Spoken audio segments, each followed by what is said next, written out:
Hello hello, थोड़ा सा delay दीजिए ना भैया, वोकल एकदम सादा हो जाए। Hello hello hello hello check, hello थोड़ा सा हेलो।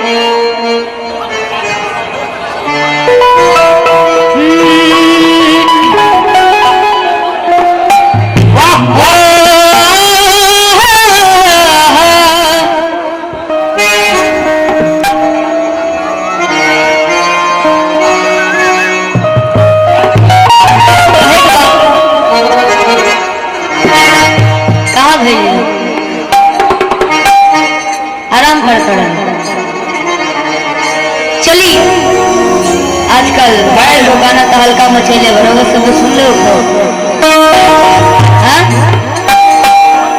कि हम गुमारे में गलती तो पहले बनी उतरिया बाबा कि हम गुमारे में गलती तो पहले बनी कि बाकी तेरी गंगा न हईले बनी। और भी गाना बहुत सारा बात कि छोटी छोटी चोटी से चोट लागता बाबा के कहूं काम बा खुल है बाद में ए चाचा अब ठीक लागता नु आप शंकर जी के नाम पर तालिए नहीं के बजाला, छोटी के नाम पर नाम पीटत बाबा खुश भइल बानी। हां हां अमीर बाबू 55 के नकी ताजा ताजा फल रसदार बड़ुए कि वही तब हम बाजार बड़ुए कि ताजा ताजा फल रसदार बड़ुए अरे वही तब हम बाजार बड़ुए कि चल ठेला पवन के लाल अब बीची के हो सवाल भाई ठेला पवन के लाल अब बीची के हो कि बोलता भाव तोहरा लीची के हो। सवाल भाई कृपया जल्दी लेकर आए। हर ताजा ताजा फल रसदार बड़ुए अरे वही तो गरम बाजार बड़ुए ताजा फल रसदार बड़ुए वही तो गरम बाजार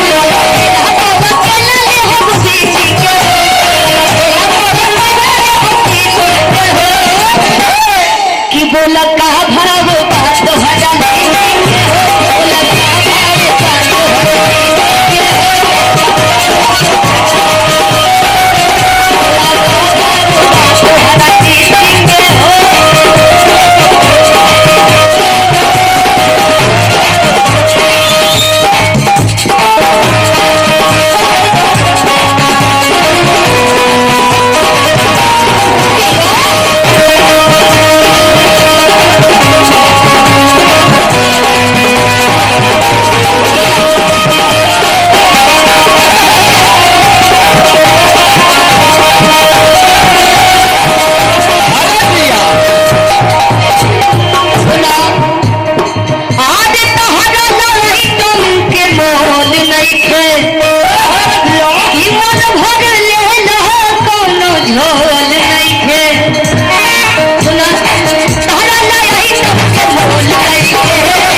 का भीतरी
में डिले दीजिए ना भैया, भोकल एकदम सादा हो जाए। Hello hello hello hello check hello थोड़ा सा हेलो।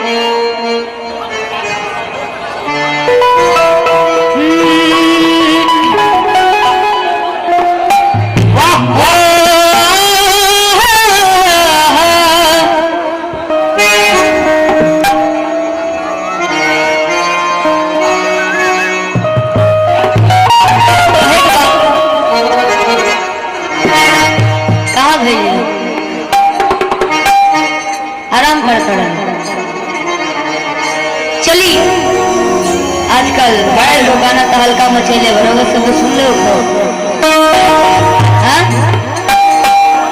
कि हम गुवारे में गलती तो पहले बनी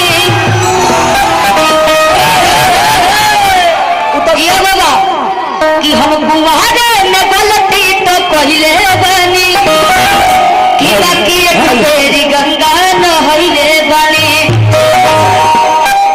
और भी गाना बहुत सारा बात ये छोटी छोटी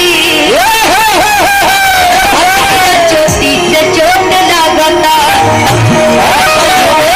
के कौन काम बा खुल है बाद में ए चाचा अब ठीक लागता नु शंकर जी के नाम पर तालियां नहीं के बजाला छोटी के नाम पर नाम पीटत बाबा खुद भइल बानी। मंदिर बा 55 के नकी ताजा ताजा फल रसदार बड़ुए किया वही तक हरम बाजार बड़ुए कि ताजा ताजा फल रसदार बड़ुए अरे वही तक हरम बाजार बड़ुए कि चल ठेला पवन के लाल अब बीची के हो सवाल भाई ठेला पवन के लाल अब बीची के हो कि बोलता भाव तोहरा लीची के हो। सलाउद्दीन भाई कृपया जल्दी लेकर आए। हर ताजा ताजा फल रसदार बड़ुए अरे वही तो